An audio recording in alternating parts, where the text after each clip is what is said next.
Hello বন্ধুরা, সবাই কেমন আছো? আশা করি সবাই ভালো আছো। আমিও ভালো আছি। আজকে তোমাদের সাথে একটা ছোট্ট রেসিপি শেয়ার করছি। পোলাও, ঝরঝরে পোলাও বানাতে কী কী লাগে সেটা দেখাচ্ছি। আদা বাটা, লবণ, হলুদ গুঁড়ো, চিনি। ভালো করে আমি চালটা আগে ধুয়ে ঝরিয়ে নিয়েছি। তারপরে চালের থেকে সুন্দর করে জলটা যেই শুকিয়ে গেছে তার মধ্যে আমি এই উপকরণগুলো মেশাবো। সবার প্রথমে আমি চালের মধ্যে দিয়ে দিচ্ছি আদা বাটাটা দিয়ে দিচ্ছি। আদা বাটাটা আমার একটু জল বেশি হয়ে গেছে, এটা পুরো জল ছাড়া হলেই ভালো হয়। তো ঠিক আছে, চলো। এরপর দিয়ে দিচ্ছি লবণ, স্বাদ মতো, যে যার মতো লবণ দিতে পারো, লবণ দিয়ে দেবে। এরপর আমি এর মধ্যে দিয়ে দিচ্ছি ঘি। আমি এখানে একটু চালটা মাখিয়ে রাখার জন্য একটু বেশি পরিমাণেই ঘি দিচ্ছি, তোমরা চাইলে কমও দিতে পারো। এরপর আমি একটুখানি এখানে সানরাইজের গরম মশলা গুঁড়ো দিয়ে দিচ্ছি। তারপর এটাকে একটা চামচের সাহায্যে আমি মিশিয়ে নিচ্ছি। এরপর আমি এর মধ্যে একটু হালকা করে মেশানো হয়ে গেলে এরপর আমি আবার দিয়ে দেব হলুদ গুঁড়ো। আমি কিন্তু এখানে কোনো ফুড কালার দিইনি, তোমরা চাইলে ফুড কালারও দিতে পারো। আমি হলুদ দিয়েই করছি। ঘরে যে রান্নার জন্য যে হলুদ তোমরা ব্যবহার করো সেই হলুদটা দিয়েই করছি। চামচের সাহায্যে সেরকম ভালো হচ্ছিল না, আমি হাত দিয়ে এটাকে মাখিয়ে রেখেছি। এটা 15 মিনিটের জন্য মাখিয়ে রাখতে হবে। এরপরে আমি ফ্রাই প্যান বসিয়ে দিয়েছি, এর মধ্যে একটু সাদা তেল দিয়ে দিলাম। তারপরে এর মধ্যে আমি ঘি দিয়ে দিচ্ছি। যেহেতু আমি ওখানে একটু বেশি ঘি দিয়েছি, তাই এখানে তেলের মধ্যে আমি একটু সামান্য পরিমাণে ঘি দিলাম। এরপর এটা গরম হয়ে গেছে, একটু নেড়ে তেলের সাথে মিশিয়ে নিলাম। নেওয়ার পর এর মধ্যে আমি দিয়ে দিচ্ছি কয়েকটি তেজপাতা আর গোটা গরম মশলাটা দিয়ে দিচ্ছি, যার মধ্যে ফল রয়েছে, এলাচ ফল রয়েছে, দারচিনি আর লবঙ্গ। সুন্দর করে এটা ভেজে নেওয়ার পরে একটা সুন্দর গন্ধ বেরিয়ে যাবে, ততক্ষণ এটা ভাজতে হবে।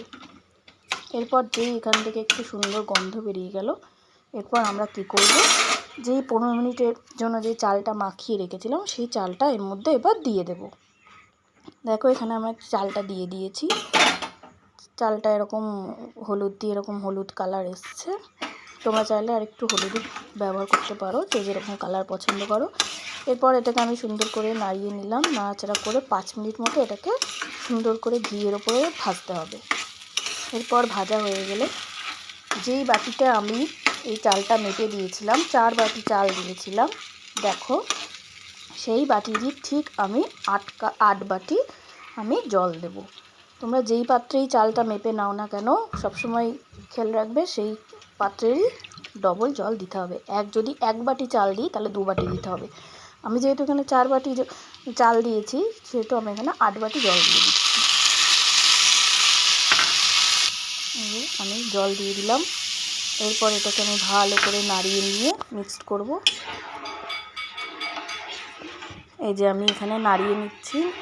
নাড়াচাড়া করার পরে এটাকে একটু হতে দিতে হবে। যতক্ষণ না জলটা শুকিয়ে আসছে ততক্ষণ গ্যাসের ফ্লেমটা হাই করেই রাখতে হবে। এটা এবার ফুটতে দিতে হবে। দেখো এটা হালকা হালকা ফুটে এসছে। এরপর আমি এর মধ্যে চিনি দিয়ে দিচ্ছি। যে যেরকম পোলাওতে মিষ্টি পছন্দ করে সে সেরকম দেবে। আমি একটু হালকাই পছন্দ করি মিষ্টিটা, সে কারণে একটু হালকা মিষ্টি দিয়েছি।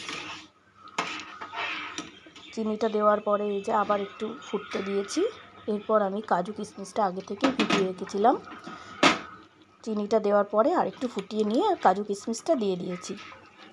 এরপর এটাকে আবার একটু ভালো করে মিক্সড করে নিতে হবে, একটু নেড়ে চেড়ে।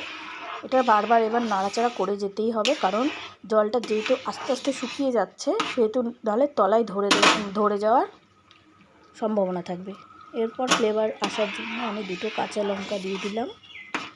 তারপর দেখো এখানে সুন্দর করে জলটা কিন্তু টেনে নিচ্ছে, আস্তে আস্তে শুকিয়ে যাচ্ছে।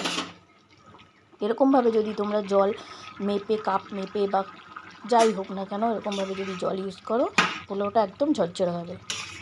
দেখো আমার কিন্তু এখানে একটা চালও ভাঙেনি, সুন্দর চাল, একদম চালগুলো আস্তেই আছে। এই যে আস্তে আস্তে ফুটতে ফুটতে চালটা জলটা শুকিয়ে যাচ্ছে, দেখতেই পাচ্ছ তোমরা। এরপর পুরোই জলটা আর একটু সামান্য জল আছে, এই জলটা শুকিয়ে গেলেই ব্যাস পোলাও রেডি হয়ে যাবে। এরপর আমি দেখে নিচ্ছি যে এটা সিদ্ধ হয়েছে নাকি। আর একটু সামান্য সিদ্ধ হবে। আমি আবার একটু নাড়াচাড়া করে গ্যাসের ফ্লেমটা একটু কমিয়ে দিচ্ছি, যাতে এই জলটাতে পোলাওটা চালটা সেদ্ধ হয়ে যায়, পোলাওয়ের চালটা সেদ্ধ হয়ে যায়। এই যে একেবারে এখানে একদম জল শুকিয়ে গেছে, পুরো জলটা টেনে নিয়েছে। যখনই জলটা টেনে নেবে তখনই একদম শেষে আমি এর মধ্যে ঘি দিয়ে দেব। একদম সবার শেষে একটু ঘি দিয়ে দেবো, যাতে একটু গন্ধটা ভালো বেরোয়। এরপর আবার সুন্দর করে ঘি দেওয়ার পরে সুন্দর করে নাড়াচাড়া করে নিতে হবে। করে নেওয়ার পরে একটুখানি ঠান্ডা হতে দিতে হবে। ঠান্ডা হয়ে গেলে এই পোলাওটা দেখবেন একদম পুরো ঝুরঝুরে হয়ে গেছে। এই যে আমার পোলাও রেডি। সবাই কমেন্ট করে জানিও কেমন হয়েছে। এটা আমার ফার্স্ট রেসিপি। টাটা বন্ধুরা।